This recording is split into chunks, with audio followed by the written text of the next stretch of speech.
আসসালামু আলাইকুম, lifestyle by সাবা থেকে সবাইকে স্বাগতম। আশা করছি সবাই ভালো আছেন। আমিও আবারও চলে আসছি নতুন একটি ভিডিও নিয়ে। ননস্টিকের ফ্রাই প্যান অথবা তাওয়া পরিষ্কার করার ম্যাজিক দেখে নিন। আপনারা অবাক হয়ে যাবেন, ভাবতেও পারবেন না এত সহজে এত দ্রুত পরিষ্কার হয়ে যাবে। ননস্টিকের পাত্রগুলো আমরা অনেক দাম দিয়ে কিনি, আর এগুলো কেনার পরে দেখা যায় ঠিকমতো পরিষ্কার করি না, যার কারণে একসময় এটা নষ্ট হয়ে যায়, এটা ফেলে দিতে হয়। এমন একটা পদ্ধতি দেখাবো, আর এই পদ্ধতিটা ফলো করলে আপনারা খুব সহজে অল্প সময়ে আপনাদের ফ্রাই প্যানগুলো নতুনের মতো ঝকঝকে চকচকে করে নিতে পারবেন। তো ফ্রাই প্যানে রান্না করতে করতে চারপাশে তেল চিটচিটে ময়লা জমে গেছে। তেল চিটচিটে ময়লাগুলো যদি এক সপ্তাহে 15 দিন পর পর আমরা না উঠাই, তাহলে এগুলো জমতে জমতে এক সময় তাওয়াটা নষ্ট হয়ে যাবে।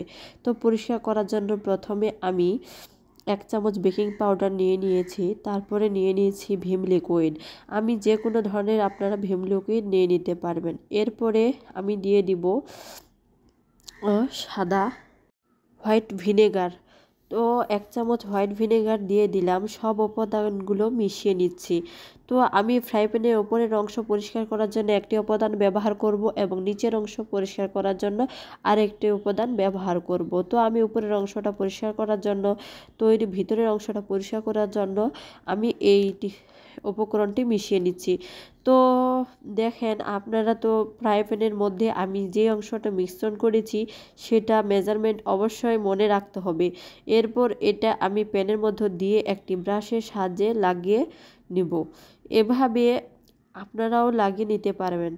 এরপরে সুন্দর করে লাগিয়ে নিব। এই যে 4 সাইডে আমি কিন্তু লাগিয়ে নিচ্ছি। আর আপনারা অবশ্যই মনে রাখবেন, এই উপাদানগুলো কিন্তু মেজারমেন্ট অনুযায়ী দিবেন। এর থেকে বেশি কিছু দিবেন না এবং বেশি ভিনেগার দিয়ে পাতলা করবেন না। এটা আমি সুন্দর করে লাগিয়ে 15 মিনিট রেখে দিবেন। 15 মিনিট রেখে দিলে আপনারা বুঝতে পারবেন এই ময়লাগুলো কতটা নরম হয়ে যাবে। খুবই নরম হয়ে যাবে। তো এভাবে আমি লাগিয়ে নিলাম, পুরো ফ্রাই প্যানের মধ্যে ব্রাশ দিয়ে আলতোভাবে লাগিয়ে দিলাম। লাগিয়ে নেওয়ার পরে এই যে আমি 15 মিনিট পর ফিরে আসলাম। তো আপনারা নরম স্ক্রাবার দিয়ে প্লেট বাসন, যে স্ক্রাবার ব্যবহার করে আমরা প্লেট বাসন ধুয়ে পরিষ্কার করি, সেটা দিয়ে এভাবে ঘষে নেবেন। দেখবেন ভিতরের যে তেল চিটচিটে ময়লাগুলো খুব সহজে উঠে আসবে। এই ময়লাটা যে এতটাই নরম হয়ে যাবে যে আলতোভাবে ঘষা দিলেই ময়লাগুলো উঠে আসবে। প্যানের স্টিলের যে রাউন্ডটা আছে সেটা কিন্তু আপনারা তারের মাজনি দিয়ে ঘষে নেবেন। তো এইবার প্যানের ওপরের অংশটা, ভিতরের অংশটা পরিষ্কার করা শেষ। তো এই যে দেখুন আমি কিন্তু ধুয়ে নিয়েছি, কতটা পরিষ্কার হয়েছে। এরপরে আমি এবার পরিষ্কার করব প্যানের উপরের অংশটা।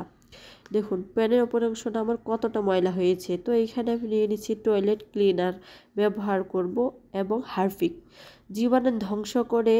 হারপিক কিন্তু জীবাণু ধ্বংস করে এবং ময়লাও পরিষ্কার করে। এটা নিজে কিন্তু ময়লা না, এটা একটা কেমিক্যাল। আপনারা বলতে পারেন যে বাথরুমের হারপিক ব্যবহার করছেন, তো আমি কিন্তু রান্নার রুমে একটা হারপিক রেখে দিই বিভিন্ন কাজের জন্য। তো এরপরে আমি হারপিকটা দেওয়ার পরে এরপরে যে আমি মিশ্রণটি তৈরি করেছিলাম সেই মিশ্রণটি এরকম ব্রাশের সাহায্যে পুরো প্যানের গায়ে লাগিয়ে দিব। তো এটা লাগিয়ে আমি প্রায় রেখে দিব সুন্দর করে। এই যে আমি আবারও লাগিয়ে দিচ্ছি, একটু পরিমাণটা বেশি দিচ্ছি। আমার যেহেতু উপরের অংশটা একটু বেশি ময়লা হয়েছে, তাই একটু পরিমাণে বেশি লাগিয়ে নিচ্ছি। এরকম করে ব্রাশের সাহায্যে পুরো অংশটা আপনারাও লাগিয়ে নেবেন সুন্দর করে। তো এই যে দেখুন আমি আবারও দিয়ে দিচ্ছি যেন পুরো অংশটা ভিজে যায়, এরকম করে লাগিয়ে নিচ্ছি। তো আপনারা সুন্দর করে এভাবে লাগিয়ে নেবেন। তো এই যে দেখুন আমি এরপরে লাগিয়ে 10 মিনিট রেখে দিয়েছিলাম। 10 মিনিট পরে একটা তারের মাজনি দিয়ে এটা সুন্দর করে খুব সহজে ঘষে নিচ্ছি। তো এই যে দেখুন সুন্দর করে ময়লাটা কিন্তু আমার উঠে আসতেছে। তো এইখানে তারের মাজনিটা দিয়ে ঘষে নিচ্ছি, একটু ঘষা দিলে কিন্তু উঠে যাবে। যেহেতু আমার প্যানের উপরের অংশটা ফুটো ফুটো ডিজাইন করা, তাই ভালোভাবে পরিষ্কার করতেছি। এই যে দেখুন এখানে কিন্তু আমি নিয়ে নিলাম একটু পরিমাণে লবণ। 1 চামচ লবণ তারপর প্যানের মধ্যে লাগিয়ে আবারও ঘষে নিচ্ছি।